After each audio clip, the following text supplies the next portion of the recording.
وعلمنا التأويل واهدنا إلى سواء السبيل.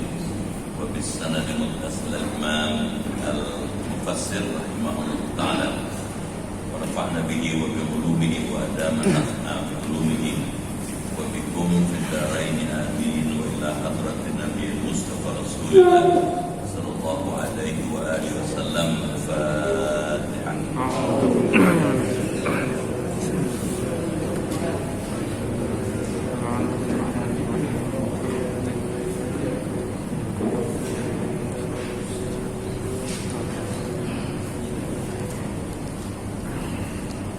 Bismillahirrahmanirrahim.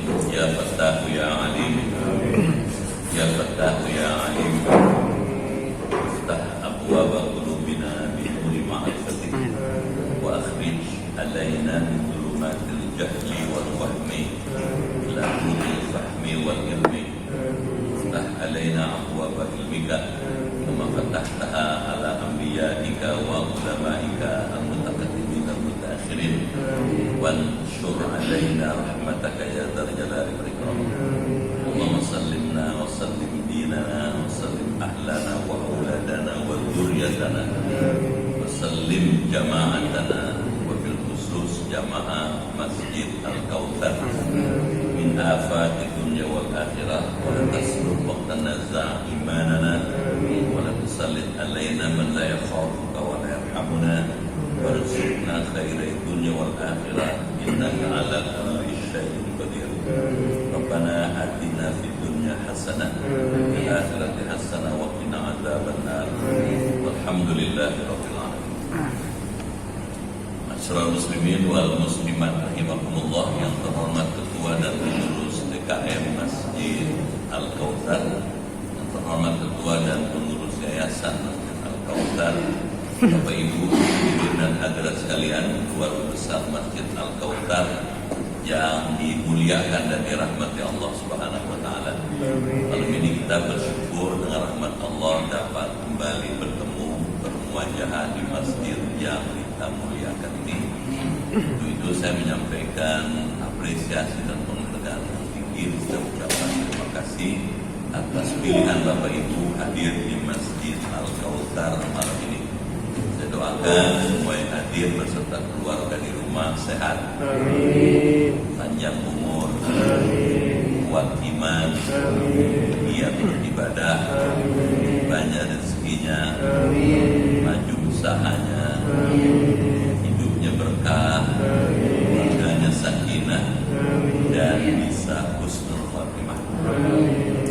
Bapak Ibu dimuliakan Allah, malam ini kita akan melanjutkan kajian tafsir surat Ali Imran dari kitab Jalalain. Silahkan dibaca. Bismillahirrahmanirrahim.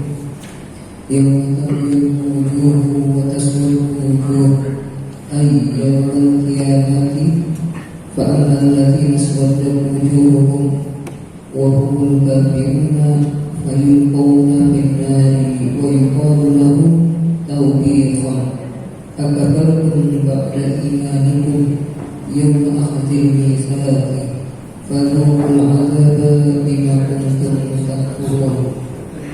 وأما الذين ابيضت وجوههم وهم المؤمنون ففي رحمة الله أي جنته هم فيها خالدون. Tilka ay hadhil ayatu ayatullahi natluha alayka ya Muhammad bil haqqi wallahu yuridu zulman lil alamin ya ya'khudhahum bi ghairi jurmin walillahi ma fis samawati wa ma fil ardi milkan wa khalqan wa abidan wa ilallahi turja'un tasdiru al-umur. Ya, Bapak Ibu dimuliakan Allah, ayat yang barusan dibaca dengan sangat baik itu menginformasikan pada kita hal-hal yang bersifat futuristik, sesuatu yang akan kita alami, atau dalam bahasa agama kita sebut berita-berita gaib. hal-hal yang bersifat gaib, sesuatu yang akan dialami, dan sekaligus menjadi bukti bahwa Al-Quran itu wahyu. Karena sepinter-pinter manusia nggak mungkin dia bisa menceritakan ribuan tahun yang akan datang. Mari kita lihat. Yaumat tabyaddu wujuh, yaitu pada hari katanya tabyaddu wujuh, yang putih berseri wajah-wajah atau muka-muka manusia. Wa taswaddu wujuh, dan hitam katanya muka-mukanya orang. Jadi pada hari kiamat wajah manusia itu bisa dikenali dalam tampilannya. Ada yang wajahnya putih berseri gitu ya, bersinar, bercahaya, mencerminkan hatinya ketika di dunia bagus, imannya baik, tampilannya bagus. Tapi ada orang yang nanti di hari kiamat wajahnya hitam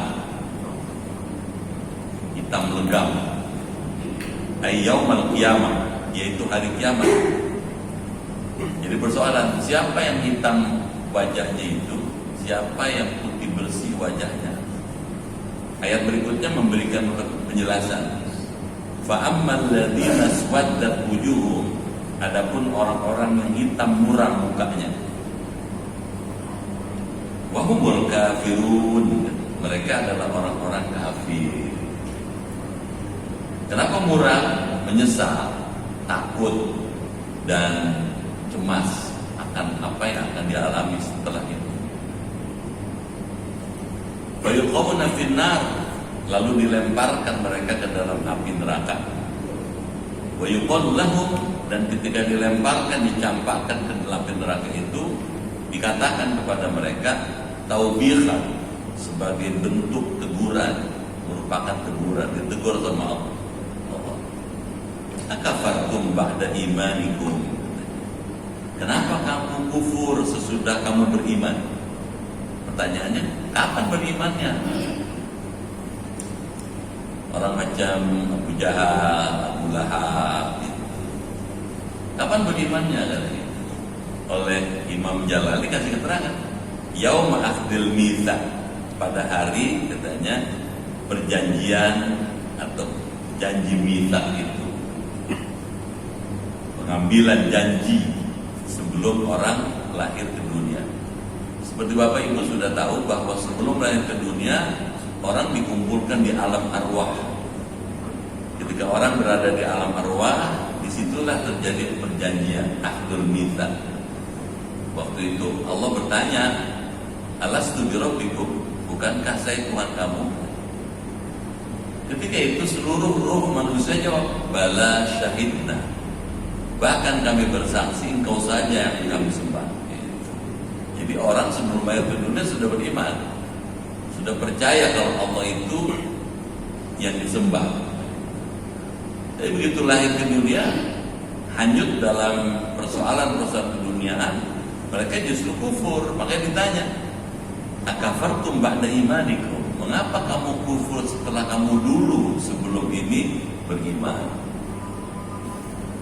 Fadzuqul adzaba, maka rasakanlah katanya azab ini, bima kuntum takfurun. Banyak tuh kalau dalam bahasa babiah, disebabkan atau karena kamu terbukti takfurun, menjadi orang yang kufur. Apa tuh pelajarannya?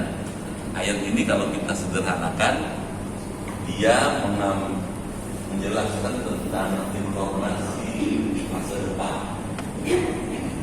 Quran surat Al-Imran ya? Iya, 106. 106 ya? Al-Imran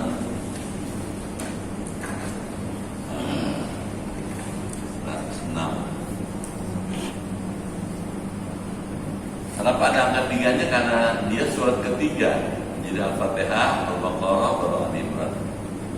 Ayat 106 ini kalau dilihat kontennya, konten ayat, dia mengandung hal-hal yang bersifat futuristik.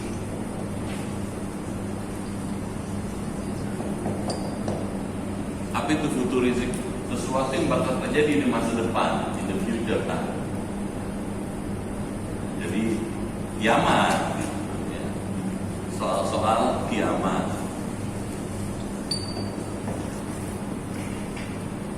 Ketika kiamat terjadi, gitu, maka manusia akan terbelah menjadi dua.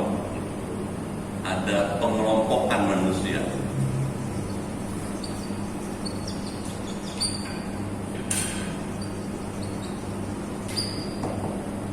Dari mana kita tahu ada pengelompokan? Terlihat dari wajahnya. Ada yang wajahnya putih bersih, putih berseri. Siapa mereka? Orang-orang beriman, mukmin.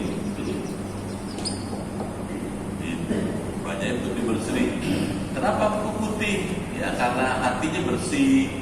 Waktu di dunia rajin berwudu. Wudu itu akan membuat wajah jadi cemerlang. Tapi juga ada orang yang hitam, legam, muram.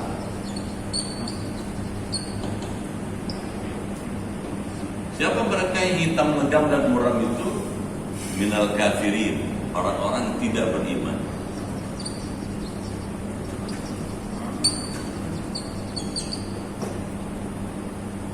Pada orang yang ini,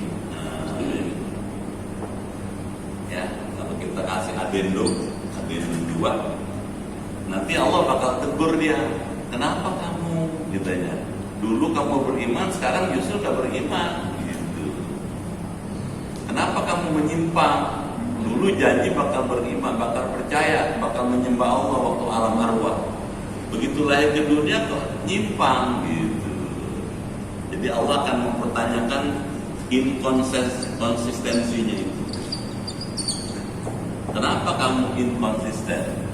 Kenapa kamu tidak konsisten dengan janji kamu? Gitu, waktu kamu di alam arwah. Kedua ini. Karena itu mereka mendapatkan azab.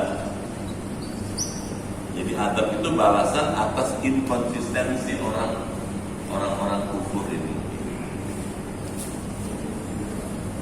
Sekarang buat kita,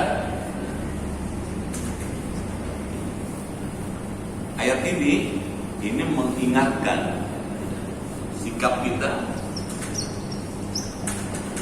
Buat kita nih sekarang yang membaca kitab ini, yang membaca ayat ini, sikapnya apa?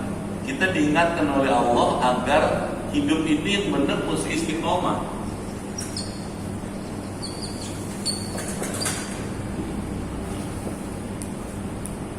Istiqomah, kul amantu billahi tsumma istaqim.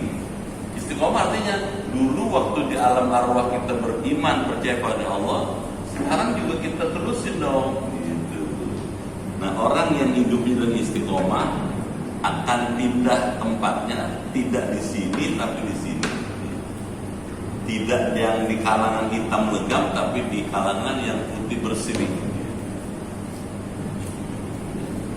Kira-kira orang Al-Kausar kan ini.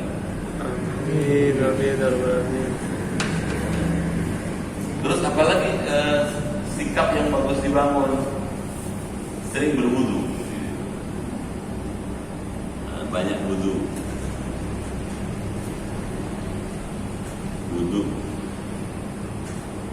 Karena wudu itu likuli qatratin minal ma kafaratun dzunub. Tiap-tiap tetesan air yang jatuh dari badan kita ketika berwudu itu menghapuskan dosa.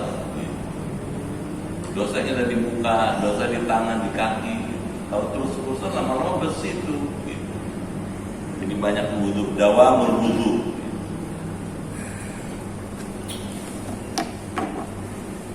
Kayak gitu ya. Arah maksud dari ayat itu agar kita jangan lupa ada sahabat yang kemana-mana wudu terus, bahkan mau tidur wudu dulu ya. Karenanya dia dimuliakan Allah, Bilal bin Rabah. Dalam hadis Bukhari, dalam kitab Sahih Bukhari yang kita belajar itu, Nabi pernah pesan kepada sahabat, idza awaita ila firashika, kalau kamu berangkat ke pembaringan, katanya, berwuduklah seperti wuduknya kamu sholat. Jadi kayak gitu. Jadi ada pengaruhnya. Amal di dunia punya dampak yang besar buat di akhirat. Sekarang kita lanjut.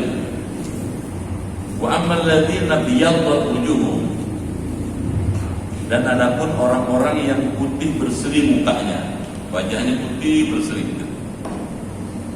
Siapa nih mereka? Wa humul mu'minun, ialah orang-orang yang beriman. Fa fi rahmatillah, orang yang beriman ini katanya, maka mereka berada dalam rahmat Allah. Di mana? Apa maksudnya rahmat Allah? Dalam kasih sayang Allah. Ai jannatihi, yaitu berada di surganya. Jadi sudah mulai kelihatan. Tadi ayat 2, adendum 2 itu penjelasannya kayak tadi. Kalau adendum 1 sekarang, hum fiha khalidun, mereka itu dalam rahmatnya, dalam kasih sayang Allah. Khaliduna adalah kekal semuanya. Tilka, inilah katanya, hadil ayat-ayat ini natluha, Allah katanya, yang kamu bacakan, ayat-ayat Allah yang kamu bacakan alaika, yang kami bacakan kepada engkau ya Muhammad bil haqqi, dengan benar. Wa mallahu yuridu dzulman lil alamin, dan Allah tidak menghendaki untuk menganiaya kepada hamba-hambanya.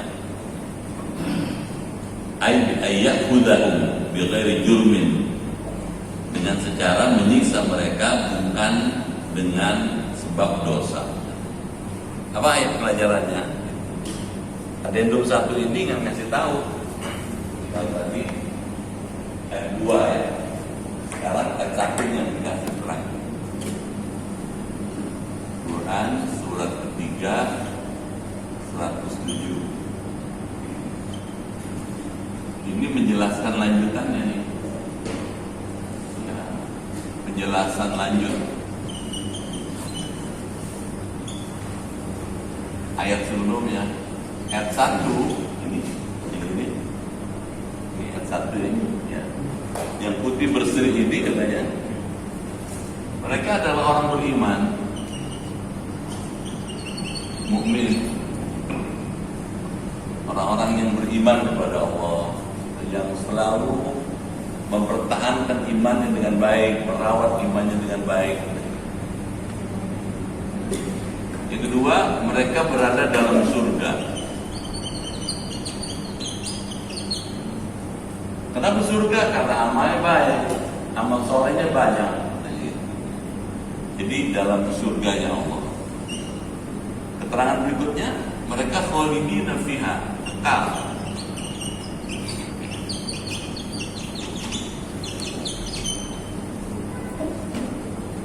Satu balasan yang luar biasa dari Allah, yang bagus kalau kita perhatikan. Kalau kita kepengen masuk surga, ya pilihannya kemana dong? Beriman pada Allah.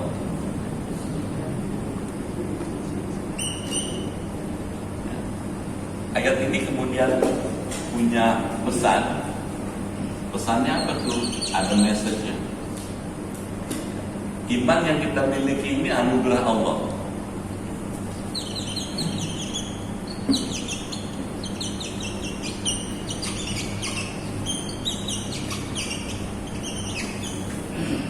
Yang mesti kita rawat, kita pelihara, kita kembangkan, bisa menjadi sesuatu yang powerful, sehingga menjadikan sumber amal soleh.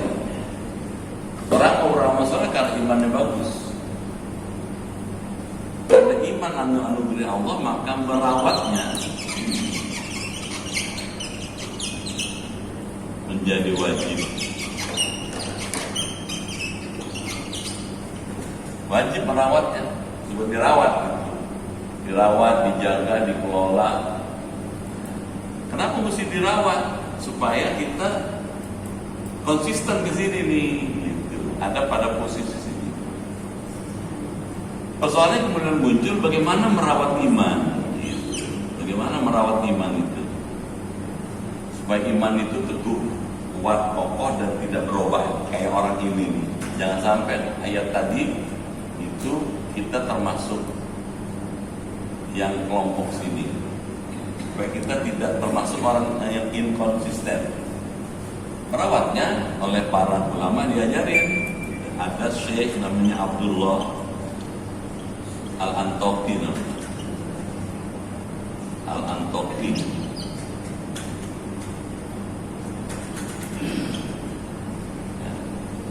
Dia bilang katanya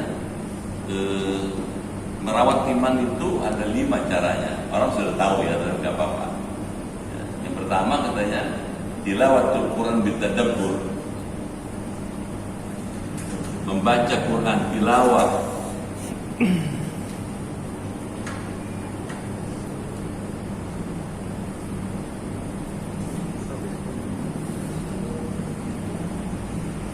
Pertama tilawatul Quran, baca Quran.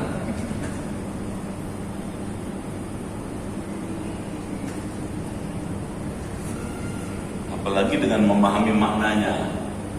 Kalau Al-Kautsar bukan dipahami maknanya, tafsir dipelajarin. Jadi lebih maju kita. Kenapa baca Quran?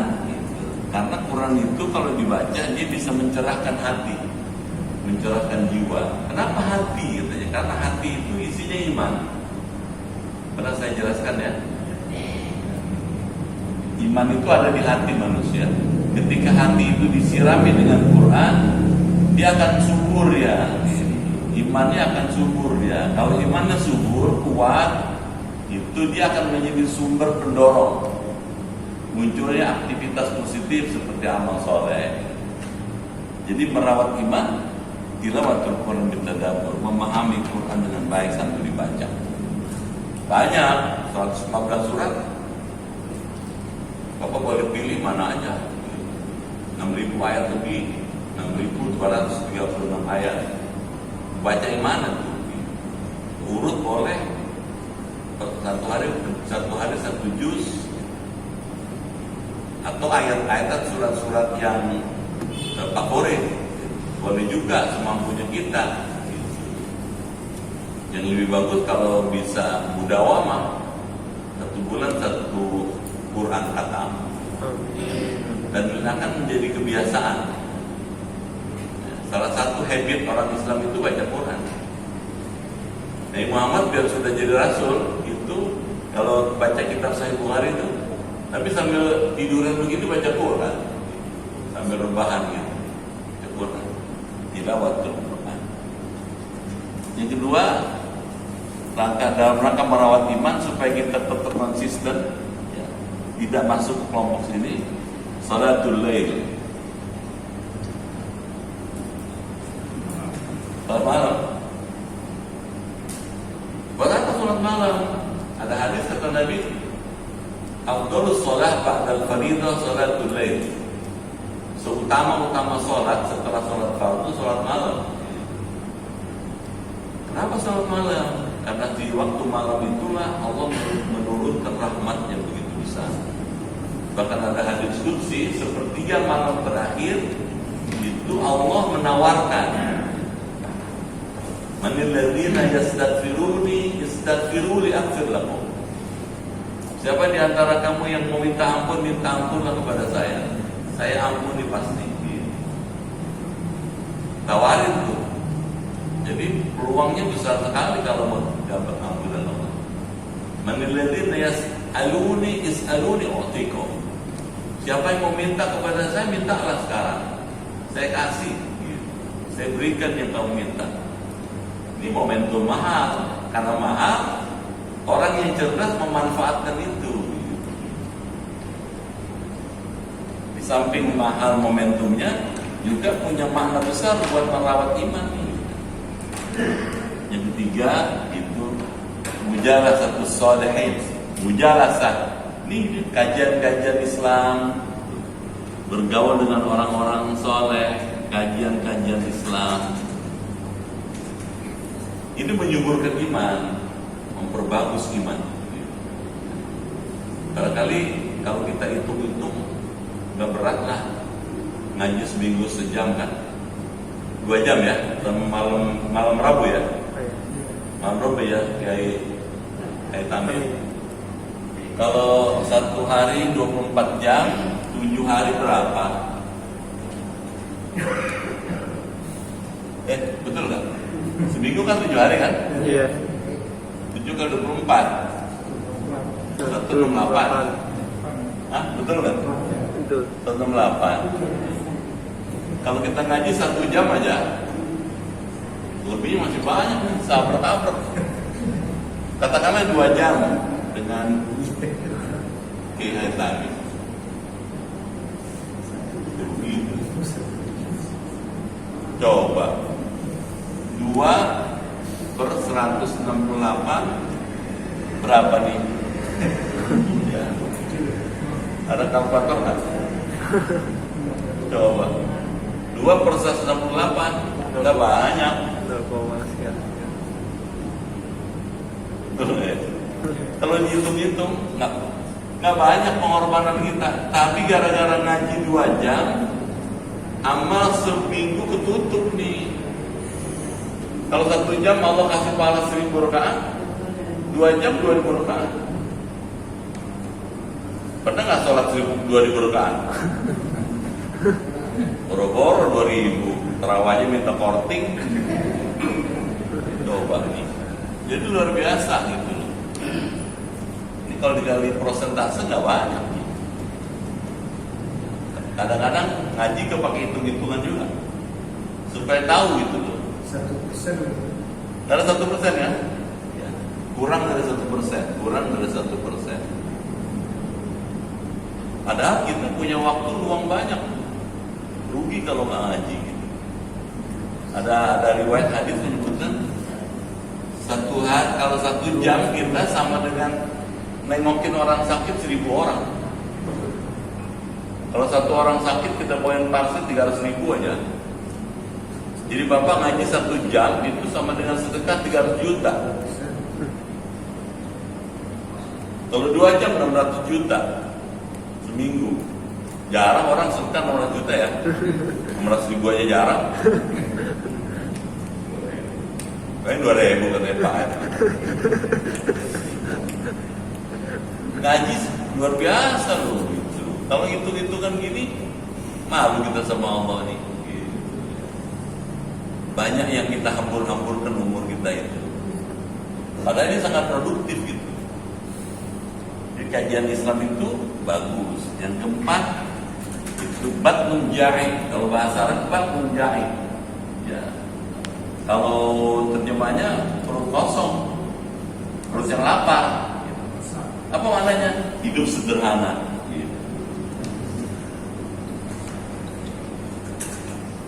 Hidup sederhana. Artinya apa sederhana? Jangan berlebihan. Makan, jangan berlebihan. Minum, jangan berlebihan. Tidur juga jangan berlebihan. Ngomong juga jangan berlebihan. Ya supaya nggak berlebihan gimana ya? Puasa sunnah. Gitu. Seminggu 2 kali kita puasa kan, Senin Kamis itu maknanya besar sekali buat kesehatan fisik maupun kesehatan rohani kita. Orang kalau puasa kan dia ketika lapar ingat Allah. Dia rela makan, tidak minum karena Allah. Jadi mahal. Dan orang macam kita ini kalau banyak rajin puasa sehat dong. Kolesterol turun kan gitu, gula darah turun, asam urat juga bagus nih. Nabi luar biasa Nabi. Dan Nabi jarang sakit gitu. Kenapa? Karena bisa ngatur waktunya, ngatur makannya, ngatur itu. Dan yang kelima, banyak ingat Allah. Kasratu dzikrillah. Ingat Allah. Ingat Allah bisa dengan lisan, bisa dengan hati, bisa dengan badan. Ini bikin sehat hati, iman jadi bagus. Kenapa mesti begini? Supaya kita konsisten, supaya kita tetap di posisi sini. Karena ini mahal. Jadi lebih aplikatif ya gitu. Abdullah Al-Qaw itu lebih aplikatif.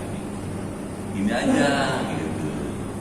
Supaya Anda tetap pada posisi sini, supaya Anda bisa masuk surganya Allah. Merawat iman mahal. Kenapa iman mesti dirawat? Karena kalau nggak dirawat, orang bakal nyimpang. Kalau kita baca media sosial kan, ya, ada kejahatan terhadap manusia, mutilasi kan, kekerasan seksual, gitu. Manipulasi tanah, surat tanah dirubah, yang kerjasama dengan notaris dapat duit puluhan miliar. Kenapa orang mau gitu? Karena imannya minus. Kalau punya iman nggak mau dia. Ada Allah nih, gitu. Allah lihat saya, Allah dengar saya, Allah tahu saya, nggak mau dia. Dan ternyata buktinya orang-orang jahat-jahat itu ketangkep juga ujungnya. Ketahuan juga. Sepinter-pinter orang menutupi bau busuk pasti akan ketangkep. Tahu.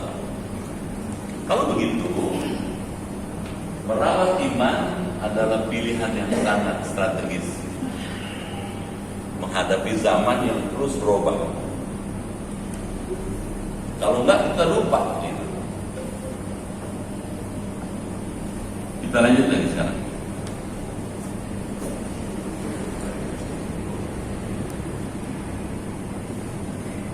Pada ayat ini Allah mengatakan natluha 'alaika bil haqq. Kami bacakan ayat-ayat itu kepada engkau ya Muhammad dengan benar. Artinya ini ayat ini informasi yang benar, bukan informasi yang hoax. Mesti dipercaya, mesti diyakini.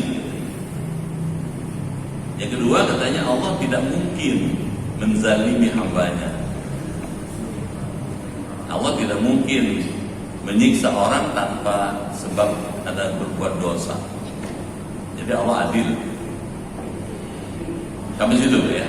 Sekarang kita lanjut. Sekarang Allah membicarakan topik lain, pokok bahasan yang lain.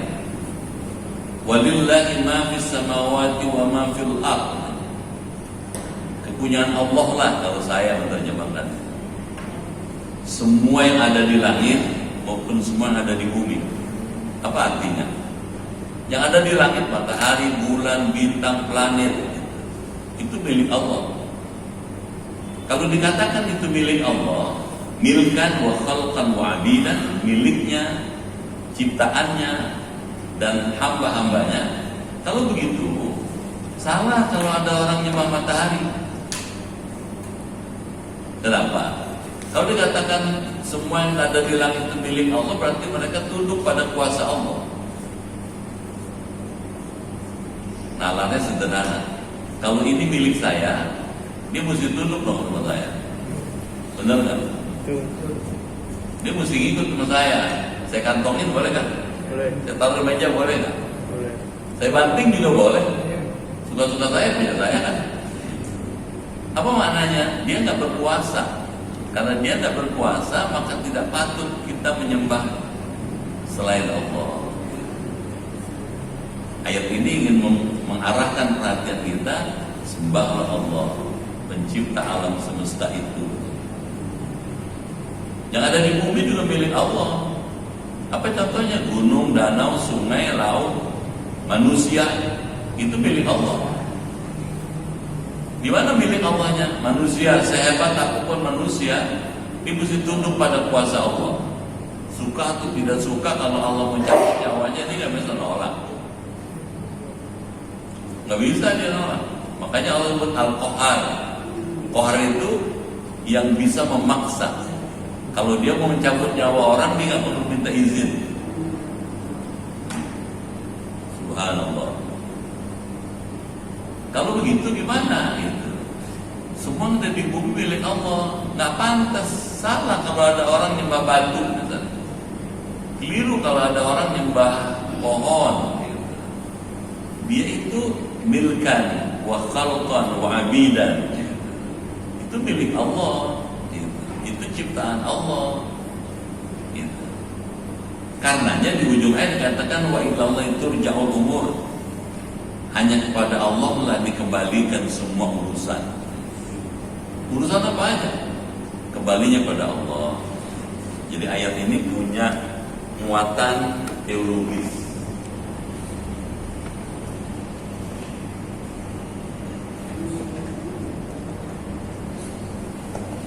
Sembilan.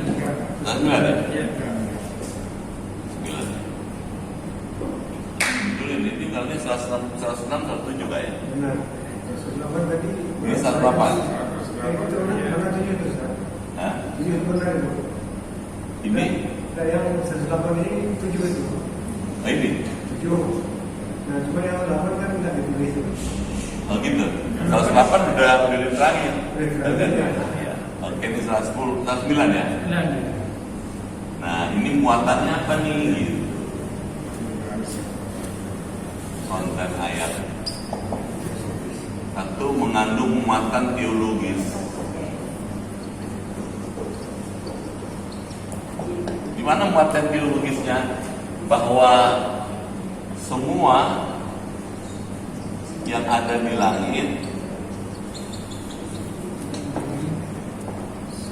dan di bumi milik Allah, tunduk pada Allah.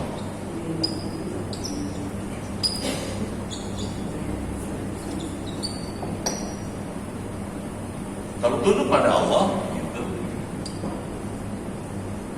maka konsekuensinya apa?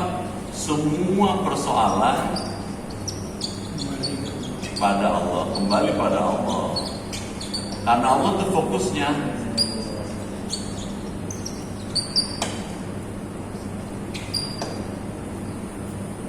Kalau semua persoalan pada Allah, kembali pada Allah, maka Allah mesti diposisikan. Nah, posisi Allah. Satu, Allah posisi sebagai Rabb, sebagai pencipta. Mesti ingat ya, akidah rububiyah. Iya. Dia diposisikan sebagai pencipta. Tapi juga Allah bukan cuma sebagai Rabb, dia sebagai ilahi yang disembah.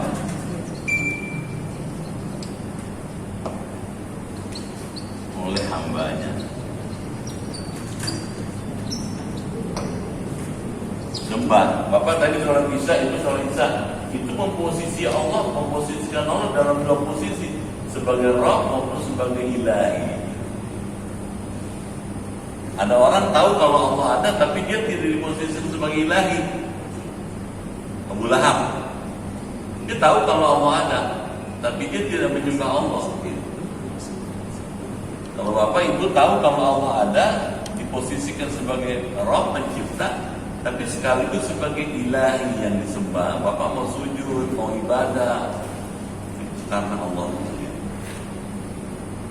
Jadi dalam konten ini katanya kita menjadikan Allah dalam bentuk sebagai sembahan. Tidak ada aspek syariahnya. Apa itu aspek syariahnya? Semua dekat.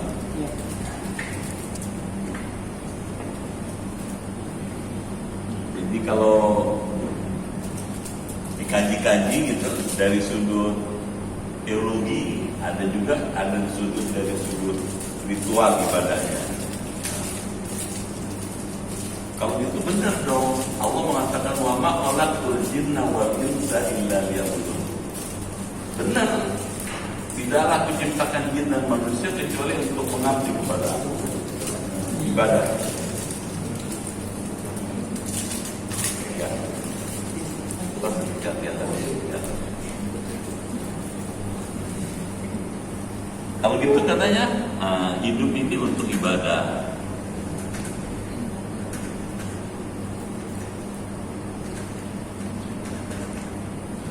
Kalau para ulama ibadah dibagi lagi katanya. Klasifikasi ibadah. Ada ibadah badaniyah, seperti sholat, puasa, itu badaniyah. Ada ibadah maliyah, ibadah harta. Kalau ini fisikal gitu ya. Nah, ibadah yang bersifat fisikal, fisik. Ada ibadah yang bersifat finansial, zakat, sedekah, hibah, wasiat, wakaf, finansial. Ada ibadah yang bersifat psikikal, bersifat nafsiyah, ibadah nafsiyah. Apa contohnya? Ikhlas, sabar, syukur, tawadhu. Itu ibadah juga. Tapi ibadah jiwanya. Baik ibadah badannya, ibadah finansial maupun ibadah nafsiyah, semuanya kembali kepada Allah. Wa ilaihil masir gitu.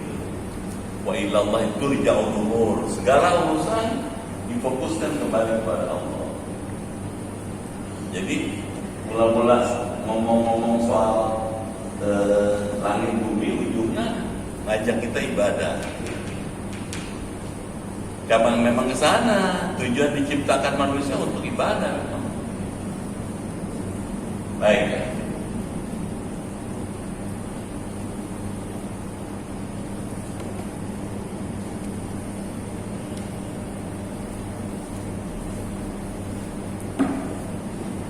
Jadi kalau ditanya kenapa Anda repot ibadah? Ya karena memang kita diciptakan untuk ibadah. Ibadah itu luas, tidak punya cuma hanya sholat.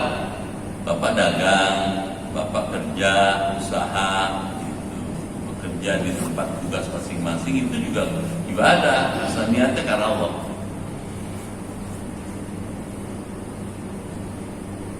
Sampai situ. Sekarang kita pindah topik lagi, pindah ayat berikutnya. Silakan, Ustaz.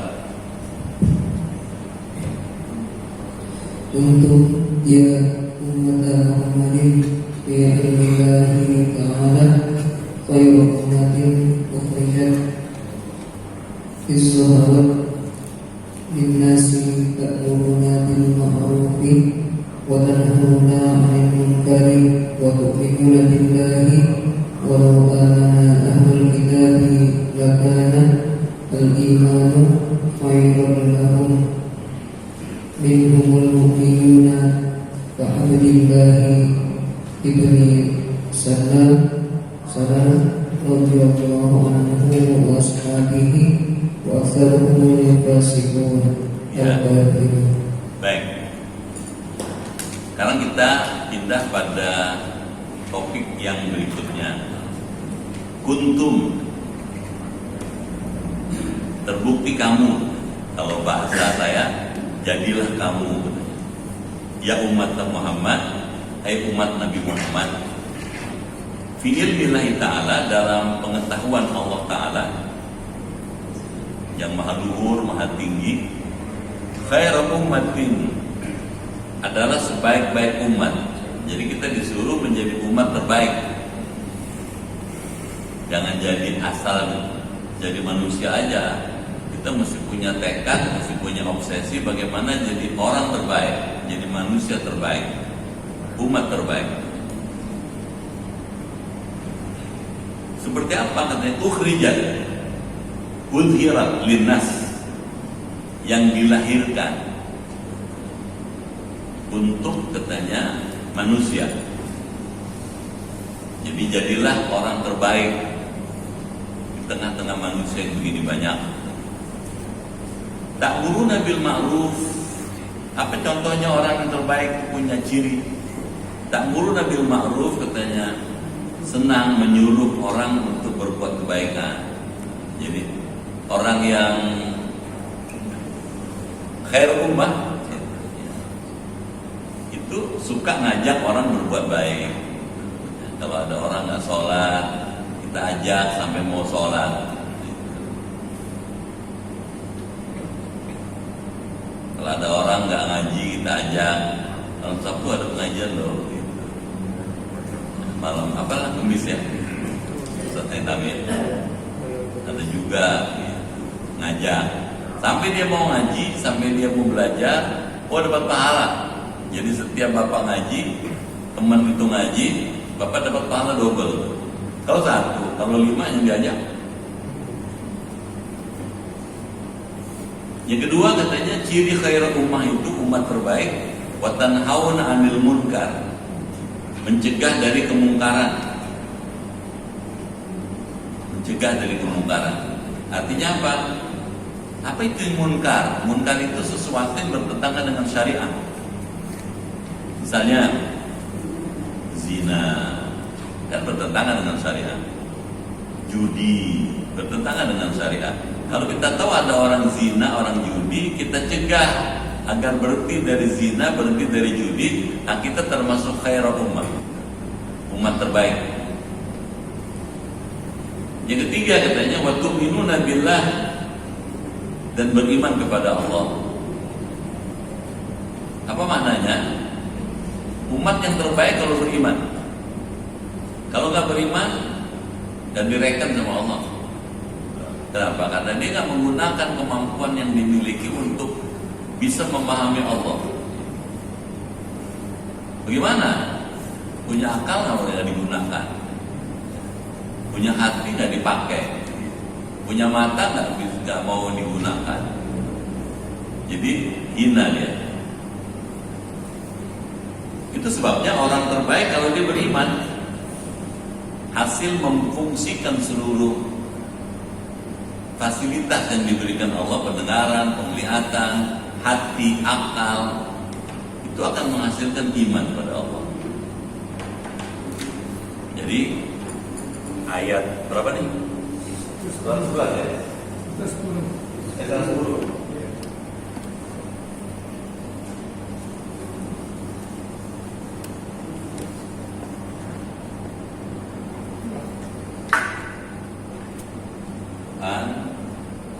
Surat ketiga 110. Ini kalau dalam bahasa organisasi kemasyarakatan mabadi khair ummah, prinsip-prinsip menjadi umat terbaik. Satu tentang umat terbaik.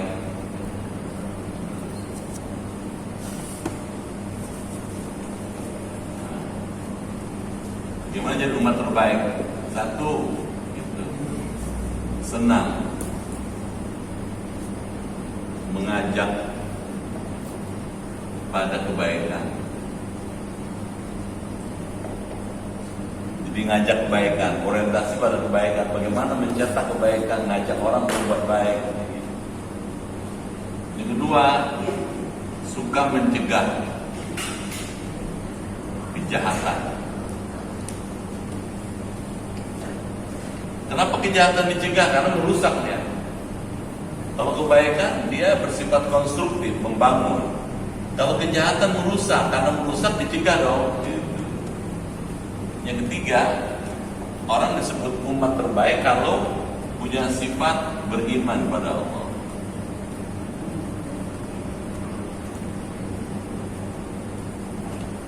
Kenapa terbaik? Karena dengan imannya dia bisa menangkap hakikat kehidupan sesungguhnya.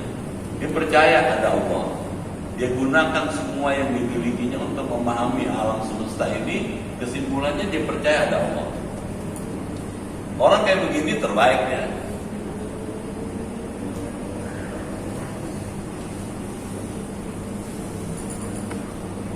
Kalau bisa hidup itu mesti punya orientasi bagaimana menjadi terbaik. Segitu ya. Bagaimana jadi orang terbaik.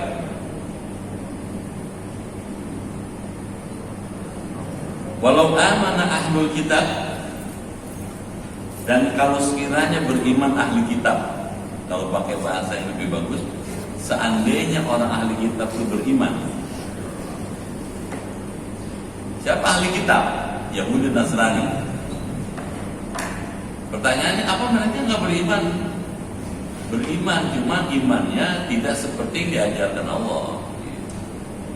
Di mana tidak seperti yang diajarkan Allah? Allah bilang sembahlah Allah yang esa. Orang Yahudi mengatakan Allah punya anak. Nyimpang sudah gitu. Namanya Uzair. Nabi Isa waktu masih ada, belum diangkat ke langit, bilang, Ya Bani Israel, a'budullah Rabbi wa Rabbi. Hai Bani Israel, sembahlah Allah, Dia Tuhanku juga Tuhan kamu. Ya Nabi Isa gak pernah nyuruh umatnya menyembah Nabi Isa. Begitu Nabi Isa diangkat ke langit, umatnya nyimpang lagi gitu. Kata orang Nasrani, wa qala bin Nasara al-Masih ibnullah. Orang Nasrani mengatakan Al-Masih putranya Allah, nyimpang. Makanya disuruh, seandainya orang ahli kitab itu beriman dengan lurus, dengan tauhid, tidak disimpangkan, lakana, tentulah terbukti iman itu khairan lahum, lebih baik bagi mereka. Kenapa? Karena bersih dari syirik, bersih dari penyimpangan.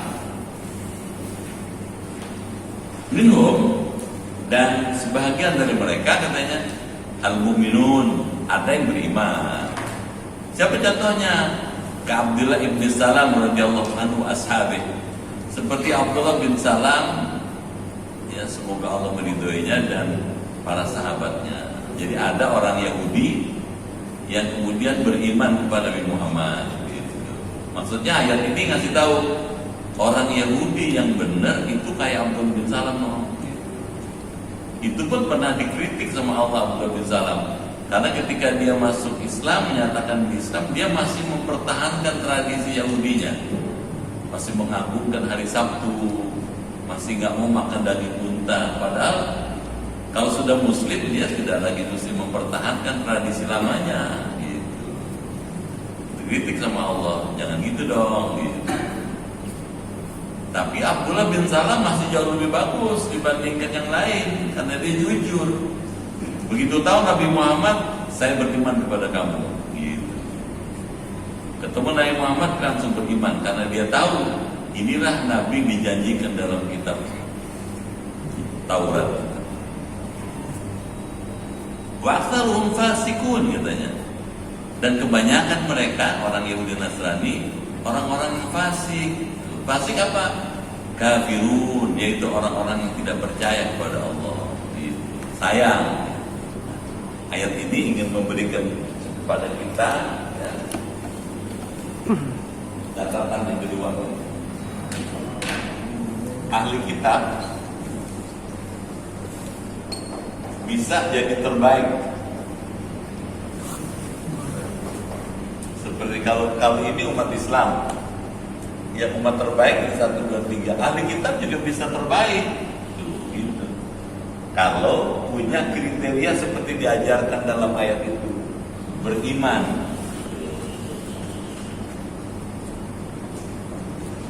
dengan sesungguhnya,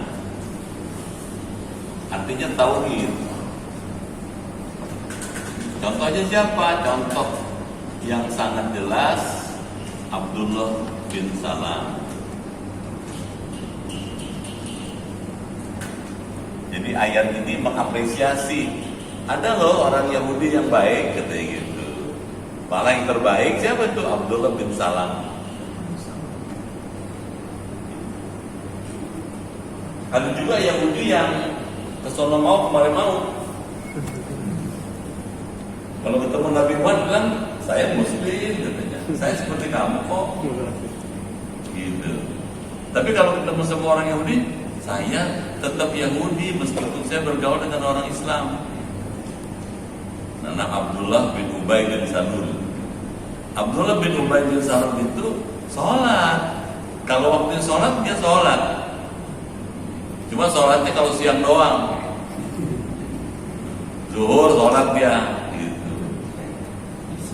Asar sholat gitu. Kenapa? Karena kalau zuhur kan asar siang kelihatan, jadi karena niatnya bukan karena Allah, dia niatnya supaya dia aku Islam. Kalau dia aku Islam aman dia gitu. Subuh nggak datang dia. Bapak bisa bayangin Medina zaman dulu kan nggak kayak sekarang, rumahnya jauh-jauh ya. gelap, nggak ada listriknya, gitu. Risikonya tinggi kalau ke masjid. Lagian juga nggak ada gunanya, nggak ada yang lihat. Karena dia sholat itu bukan untuk Allah, dia karena pengen dilihat. Makanya Allah mengkritik orang itu dengan mengatakan fawailul lil musallin alladzina hum an salatihim sahun. Celakalah orang yang sholat. Kok sholat celaka? Kenapa? Karena mereka ketika sholat sahun, hatinya lalai. Maksudnya gimana? Sholatnya bukan karena Allah, tapi karena tujuan-tujuan jangka pendek duniawi. Nah, orang macam Abdullah bin Ubay bin Salul bukan orang ahli kitab terbaik. Yang terbaik itu ini pun masih dikritik sama Allah supaya lurus dia. Sampai Allah bilang ya ayyuhalladzina amanu dkhulu fis silmi kafah. Itu untuk menegur Abdullah bin Salam tuh. Kalau masuk Islam biar kafah dong gitu. Akidahnya Islam, syariahnya Islam, akhlaknya juga Islam, mesti gitu. Jangan masih mempertahankan yang lama-lama gitu. Jadi gitu ya. Kalau buat kita ada nggak kritiknya? Ada juga. Kalau sudah Islam udah benar, bagus, akidahnya bagus, syariahnya bagus, ya jangan lagi sajen. Jangan lagi kita yang pasang ancak. Dulu kalau di Jakarta tuh kalau ada orang menghajatan, 3 hari menghajatan, ya hari Ahad menghajatan dia, hari Rabu udah pasang ancak dia. Tuh ancak ya. Makanan digantung gitu, ada buah, ada telur, macam-macam gitu. Kenapa? Supaya aman nih, supaya hajatannya lancar, gak ada apa-apa gitu. Yang paling demen anak-anak. Begitu dipasang, ntar gue sikat nih gitu. Begitu yang masang pulang, bener habis gitu. Kata yang masang itu kan bener kan? Maksudnya apa? Apa yang kita maksud tercapai gitu. Padahal bukan tercapai, disikat anak-anak. Ya kalau sudah rajin ngaji gini ya berhentilah masang-masang gitu. Dan seterusnya. Baik, sampai sini dulu ya. 4 atau 5 ayat ini mudah-mudahan ada manfaatnya dan bisa menjadi wawasan kita bahwa yang benar itu yang datang dari Allah. Quran itu benar, wahyu yang nggak bisa dibantah kebenarannya, pasti. Ya. Umat terbaik kalau punya ciri itu, ahli kitab yang terbaik kalau punya ciri kayak tadi, imannya lurus, al-imanus sahih. Baik, sayang katanya ahli kitab banyakan fasik katanya. Banyakan yang tidak sesuai dengan yang diajarkan oleh nabi-nabinya, baik Nabi Musa maupun Nabi Isa alaihissalam. Sampai sini halaman 11 ya, betul ya? Sampai baris ketiga.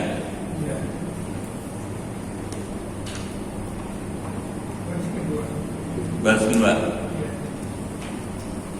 Insyaallah.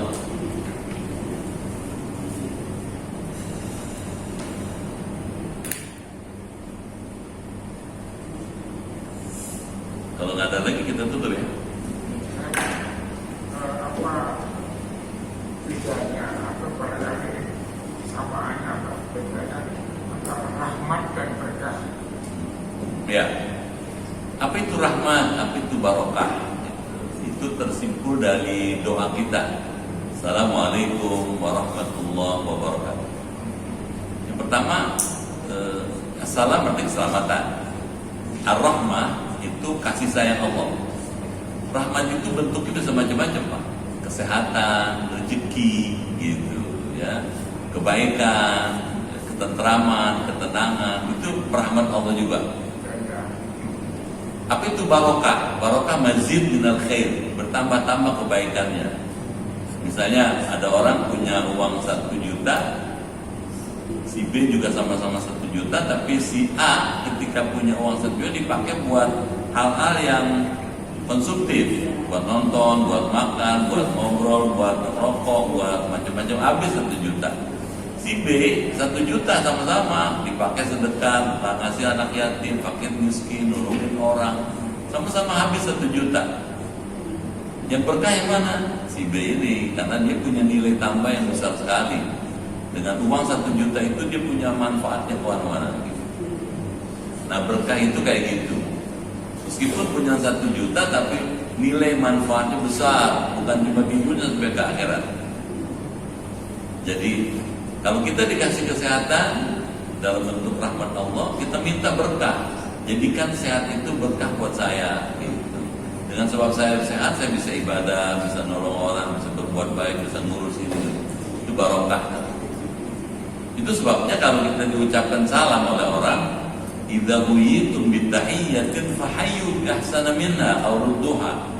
Kalau kamu dihormati orang dengan satu penghormatan, seperti salam, jawablah dengan penghormatan yang lebih baik lagi, atau yang paling sedikit sama. Jadi kalau bapak ketemu orang itu bilang assalamualaikum, bagusnya kalau ayat itu bilang jawabin waalaikumsalam warahmatullahi wabarakatuh. Jadi orang itu ngasih kita 1, kita ngasih dia 3. Jadi gitu ya. Orang ngasih kita 1, kita ngasih dia 3, balasnya 3. Kalau nggak bisa balas 3 karena banyak kesulitan untuk bisa balas 3, paling nggak 1 deh. Assalamualaikum. Waalaikumsalam. Udah seri itu. Nggak ada ihsannya, nggak ada baiknya. Bagusnya 3-3-nya kita kasih. Itu ngajarin kita tuh. Kalau orang baik, kita baik lagi sama dia. Gitu Pak. Dan hidup yang baik kalau berkah. Harta yang baik kalau berkah. Udah selamat, berkah lagi. Ya, itu sebabnya orang Islam kalau saling mendoakan bagus banget. Orang lain paling cuma salam aja gitu. Ya. Orang Yahudi bilang salam gitu. Kita lengkap. Assalamualaikum warahmatullahi wabarakatuh. Luas sekali. Beruntunglah punya agama Islam, beruntunglah jadi orang Islam. Kenapa? Karena lengkap agama kita. Jangan kabita. Apa kabita? Jangan pengen punya agama lain. Baik, mudah-mudahan ada manfaatnya dan kita semakin hari semakin berkembang tambah baik. Al-Fatihah.